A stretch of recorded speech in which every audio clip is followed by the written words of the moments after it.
ஒரு 60 to 70 காலகட்டங்களில் புரட்சித் தலைவர் ஒரு நடமாடும் தெய்வமாக காட்சியளிக்கப்பட்ட காலம் அது. அவரை பற்றி பார்க்குறதும் ரொம்ப அபூர்வமாக பார்ப்பாங்க. அவர் வந்தாலே போதும் அப்படிங்கிற மாதிரியான ஒரு காலகட்டம். அந்த காலகட்டத்தில் ஒரு ப்ரெஸ் ரிப்போர்ட்டர் என்ன பண்ணிட்டார்னா, அவரை பற்றி ஒரு கிசு போட்டார். இப்போ எம்ஜிஆரை பற்றிலாம் அவ்வளோ ஈஸியாக எழுத முடியாது யாரும். ஏன்னா அவர் எல்லாத்தையுமே ஒரு கண்ட்ரோல் வச்சுருந்தார், அது எல்லா மீடியாக்களையுமே. அப்போ எம்ஜிஆரை பற்றி எழுதுனதும் எம்ஜிஆருடைய அசிஸ்டன்ஸ்லாம் இருக்காங்க, அவருடைய பாடி கார்ட்ஸு அசிஸ்டன்ஸு.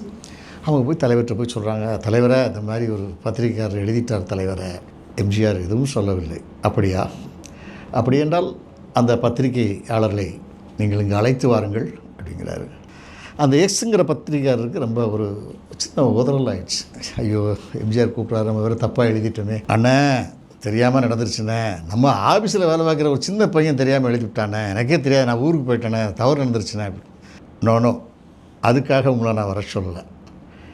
என்னுடைய படம் ரிக்ஷாக்காரன் ரிலீஸ் ஆகுது, அந்த படத்துக்கு ஒரு ப்ரெஸ் மீட் பண்ணணும், அதுக்கு உங்கள் தலைமையில் பண்ணலான்னு தான் நான் கூப்பிட்டு வர சொன்னேன். உடனே இந்த பத்திரிகையாளர் அப்படி மெய் மறந்துடுறார். எக்ஸ், அண்ணா என்ன மன்னிச்சிருங்கண்ணே, நான் ஏதோ தெரியாமல் என்னோண்ணே, ஆனால் நீங்கள் இவ்வளவு பெருந்தன்மையாக நடந்துக்கிட்டீங்களாண்ணேங்காரு. அதை விட்டுருங்க, அதை பற்றி நீங்கள் எந்த யோசனையும் பண்ண வேண்டாம், நீங்கள் போய் ஆக வேண்டிய வேலையை பாருங்கள் அப்படின்னு சொல்லி ஒரு பெரிய பணக்கட்டை எடுத்து கையில் கொடுத்து, பத்திரிகையாளர்களுக்கு கிஃப்ட் வாங்குங்க, சாப்பாடு அரேஞ்ச் பண்ணுங்கள், பிரமாதமான அந்த ப்ரெஸ் மீட் பண்ணதுக்கு ஏற்பாடு பண்ணுறதுக்காக அந்த பணத்தையும் கொடுத்துட்டார். இப்போ ஃபங்க்ஷன்லாம் முடிஞ்சுது, அந்த கிஃப்ட்ஸ் எல்லாம் ப்ரெஸ் மீட்டுக்கெலாம் கொடுத்தாங்க. அதில் ஒரு 4-5 கிஃப்ட்டு பேலன்ஸ் இருக்குது, அதை எடுத்து பாக்ஸில் வச்சு அடிக்கிட்டு இருந்தார். இப்போ எம்ஜிஆருடைய அசிஸ்டன்ஸ்லாம் வர்றாங்க, ஜஸ்டின், அந்த குண்டுமணி அண்ணன் எல்லாம் வராங்க. வந்துட்டு தலைவர் உங்களை ரூமுக்கு கூப்பிட்றாரு. சரி, பரவாயில்ல, மறுபடியும் ஏதாவது கொடுப்பார் போலுக்கு அப்படின்ட்டு அவர் வர்றார். மேக்கப் ரூமுக்கு வர்றார். வந்தார்னா தலைவர் இல்லைங்க. தலைவர் இல்லையே, என்ன, ஏன் அப்படி இல்லை அப்படின்னு சொல்லி கொஞ்சம் அப்படி யோசிச்சுட்டு வெயிட் பண்ணிகிட்டு இருக்காரு. இப்போ அவருடைய அசிஸ்டன்ஸ்லாம் வந்தாங்க. இந்த எக்ஸ் பத்திரிகையாளரை ஊமை குத்தா சட்டையை கழுத்து ஃபுல்லாக 5 பேர் 4 பேர் இது சுற்றின்னு குத்துறாங்க.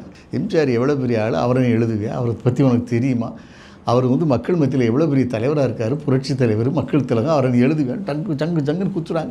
ஒரு ஸ்டேஜுக்கு மேலே இதுக்கு மேலே குத்தாங்க சார், உடம்புல ஏகப்பட்ட வியாதி இருக்குது, விட்டுருங்க அப்படின்ட்டாரு. அவங்க சரி சட்டையை போட்டுக்கோன்னு சொல்லி அதை சட்டையெல்லாம் போட வச்சு மேக்கப்பெல்லாம் போட்டு விட்டு வாவனை வீட்டில் கொண்டு விடுவோம்னு சொல்லி வீட்டில் கொண்டு விடுறாங்க.